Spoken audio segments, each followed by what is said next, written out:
Magandang araw po mga kapuntos, at sa araw na ito po meron po akong tampok na video para sa inyo at sana ay magustuhan ninyo. Kaya sa mga bago pa po sa aming channel, please po don't forget to hit the subscribe button at ang notification bell para maging notified kayo sa bawat video na ilalabas ko sa channel na ito. At bilang kahilingan po ng punto por punto team at naway maintindihan po ninyo, sana po wag nyo pong i-skip yung mga ads sa aming mga video. Sa maliit na bagay na po na yan, malaking tulong po yan sa ating programa at sa ating ministry. Sana po maunawaan po ninyo. Maraming salamat po, kaya wag na po natin patagalin. Simulan na po natin.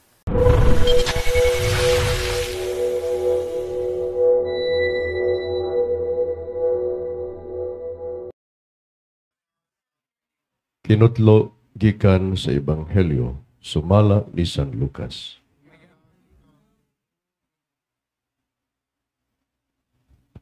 Sa ikanapulog lima katuig kadto sa pagmando ni Emperador Tiberio, si Poncio Pilato mo'y gobernador sa Judea.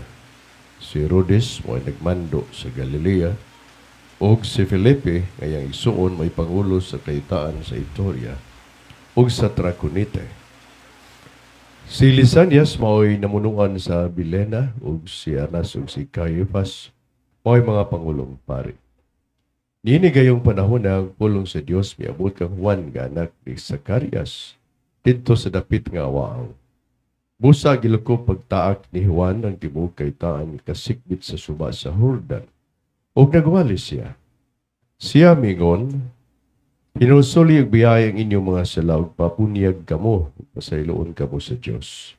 Sumala sa nasulat ni Propeta Isaías sa iyang basahon. May nagsinggit didto sa kamingawan, naman ninyo ang dalan alang sa Ginoo. Awanin ninyo ang iyang agian, bunuhin ninyo ang tanang libaong, patagang tanang bungtod ug bukid. Tulira mga nagikulikong dalan, apsaya mga gansalong dalan, o makita sa tanang tao ang kaluwasan gikan sa Dios. Ang Ebanghelyo sa Ginoo.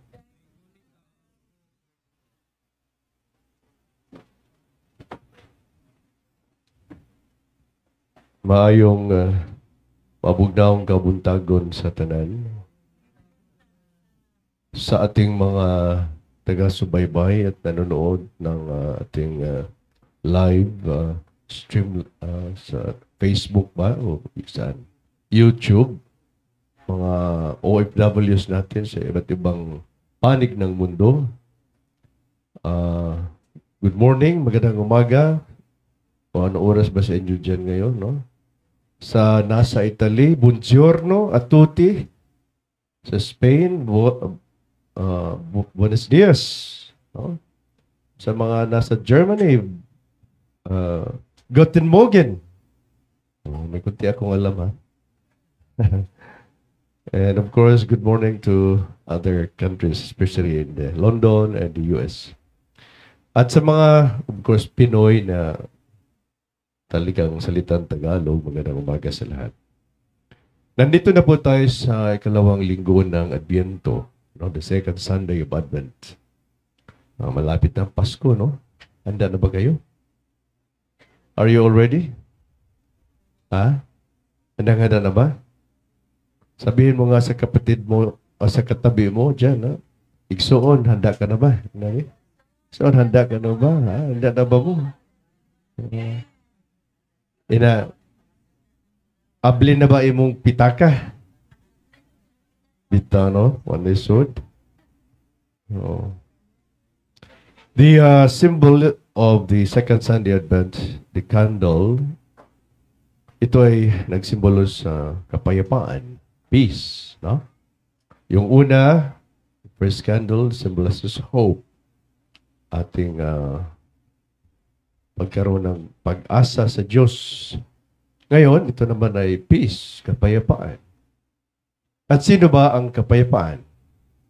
Si Kristo. Kasi si Christ, or Jesus Christ, is peace himself. Kapayapaan. Peace to the people of the world. Christ gives us peace, brings peace. Pero importante mga kapatid, yung peace sa kaloob-looban natin sa heart. Alam nyo, mga prominent people yung binensyon kanina. Si Rhodes, si Pontius Pilate, sino pa yun? Kung sa ato pa na din sa Pilipinas, mga nagkong politiko ba? Unya, si Juan, kinsa raman siya? Sino ba si Juan? Simpleng tao lang. Very humble and brave also. Matapang siyang nagsumigaw sa lahat ng tao na, "Oy, balik loob na kayo sa Diyos, no? Repent. Maginulsol sa mga sala." Alam nyo, sa panahon natin ngayon, kailangan talaga yan. Repentance.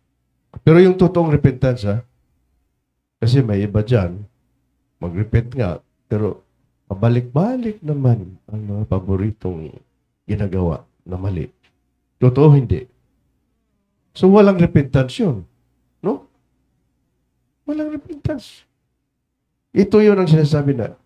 Because, lalo na ngayon, no, 2,000 plus years ago, na isinilang si Jesus sa Bethlehem, meron tayong pinaghandaan sa Pasko na darating sa buhay natin, na gustong maisilang muli sa ating mga puso. Amen? Hindi sa bilin-bilin nyo sa bahay, hindi yun. Yun dito. Ang yan ang pinaka-importanting paghanda natin sa Pasko.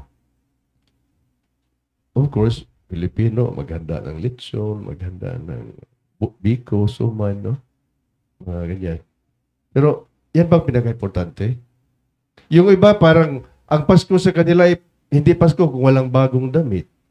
Totoo, hindi. No? Christmas is not Christmas because you don't have new shoes. You don't have new bags. Wala kang bagong make-up kit. Wala kang bagong pabango. Dapat pag Pasko talaga, pag nagsimba ka, kumikinang-kinang ang damit mo para mapansin ka sa katabi mo. Yun ba? Tapos pag walang ganon, yun ako. Malungkot ang Pasko mo. Lalo na pag walang bonus. Ay, walang Pasko dahil walang bonus. Naku. Hindi po yan ang essence ng Christmas. Here we are again, we are being reminded to prepare ourselves very well. More importantly, spiritually. Kasi malakas ang kalaban natin Ha? We need to be always aware and conscious that the best preparation we can do and prepare is our spiritual preparation. At ano yun? Kumpisal. Diba? Alam niyo ba yung CARP? Yung CARP na programa ni, kanino ba yung programa? Presidente, kay Cory ba yun? Yung Comprehensive Agrarian Reform? Ano yun? Comprehensive Agrarian Reform Program. Parang gano'n, no? Ibahin natin yan. Ibahin natin. Anong ibig sabihin ng CARP? Comprehensive Spiritual Reform Program. Kailangang linisin ang ating puso. Walang maiwan na mga negative dyan. No? Walang puot, walang galit. Walang, inggit. Walang panghinanakit. Yan. Walang pagdubot. Oray ka dyan. No? Kay way lami ang Pasko, natana. Kung celebrate kag Pasko niya, mag Merry Christmas ka niya, napakay kaaway, wa kang kapasaylo, dili ka totally happy and dili ka totally peaceful, you see? Magkaroon lang tayo ng peace, kapayapaan sa isipan at puso natin kung lahat ng mga ito ay mawala. Yung marunong tayo magpapatawad ba, no? At ang tanging virtue lang na tawag dito, ang push sa atin to forgive and to be reconciled is humility. Kung humble kayo, kung tayo ay magpakumbaba, then we can forgive and be reconciled. And then you will have peace in your heart and mind. So kaya importante yun repentance Pag repentance, ibig sabihin, hindi na natin gagawin yung ginagawa natin dati. Hindi na natin balikan. Hindi na nato na himuon. No? Mga itagpasaylo, mag-umpisal ta. After few weeks, after a month, hinawa mo na naman. Tapos kung pisa, gano'n na. Walang pagbabago. Walang tunay repentance. Kasi pag repentance, you make an effort, you make a way na you will not repeat and do again kung ano yung mga nagawa mong pagkakamali. O lalo na sa mga mag-asawa dyan, no?